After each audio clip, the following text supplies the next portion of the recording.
समुद्र तट पर पहुंचे। समुद्र पर सेतु बनाने से पहले उन्होंने सोचा, विजय से पहले धर्म की विजय आवश्यक है। इसलिए उन्होंने निश्चय किया, हम विजय यज्ञ करेंगे और उसी के बाद लंका की ओर प्रस्थान होगा।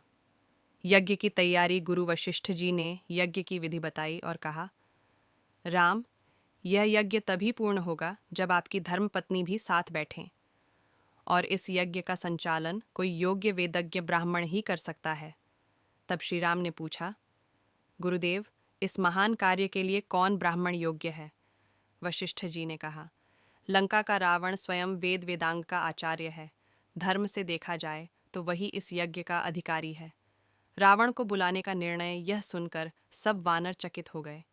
क्या शत्रु को बुलाना उचित होगा? तब राम बोले, धर्म का पालन शत्रु मित्र नहीं देखता। यज्ञ धर्म का कार्य है और ब्राह्मण के रूप में रावण का सम्मान होगा। जामवंत को भेजा गया। राम ने जामवंत जी को आदेश दिया, जामवंत, तुम लंका जाओ और रावण को धर्म के नाते आमंत्रित करो। उससे कहना, यह कोई युद्ध नहीं, यह धर्म का अनुष्ठान है। जामवंत जी विनम्रतापूर्वक लंका पहुँचे। उन्होंने सभ्यतापूर्वक कहा, हे लंकेश, श्री राम विजय यज्ञ कर रहे हैं। धर्म के नाते आपको ब्राह्मण रूप में उपस्थित होना आवश्यक है। रावण का निर्णय। रावण ने कुछ क्षण विचार किया और बोला, राम मेरे शत्रु हैं, पर धर्म मेरा शत्रु नहीं। यदि मुझे धर्म का निमंत्रण मिला है तो उसे अस्वीकार करना अधर्म होगा। फिर रावण ने अपने पुत्र मेघनाद, इंद्रजीत से कहा, सीता राम की धर्म पत्नी है। यज्ञ में पत्नी का साथ आवश्यक है। इसलिए तुम सीता को सम्मान पूर्वक वहां ले जाओ और यज्ञ संपन्न कराओ। सीता माता का आगमन। मेघनाद सीता माता को लेकर समुद्र तट पहुंचा।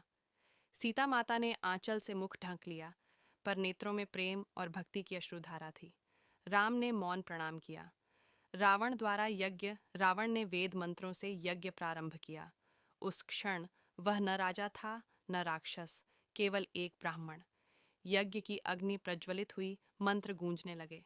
राम और सीता अग्नि के समक्ष बैठे और रावण ने कहा, धर्म की विजय हो, अधर्म का नाश हो। जब यज्ञ पूर्ण हुआ, राम ने रावण को प्रणाम किया। रावण बोला, राम, आज मैंने धर्म निभाया। कल जब तुम युद्ध में आओगे तब तुम धर्म निभाना। सीता की वापसी। यज्ञ समाप्त होने के बाद रावण ने मेघनाद से कहा, सीता को उसी सम्मान से लौटाओ। आज वे धर्मपत्नी के रूप में आई थीं, कल वे फिर बंदिनी होंगी। सीता लौट गईं और राम ने देखा, धर्म का सम्मान करने वाला भी कभी कभी शत्रु हो सकता है, पर धर्म का अपमान करने वाला कभी मित्र नहीं हो सकता। भावार्थ, धर्म की मर्यादा सबसे ऊपर है। राम ने शत्रु में ब्राह्मण का सम्मान किया। रावण ने भी धर्म के नाते अपनी मर्यादा निभाई। जामवंत जैसे ज्ञानी, शांत और नीति समझ वाले दूत को भेजना यह दर्शाता है कि धर्म का संवाद हमेशा संयम और ज्ञान से किया जाता है।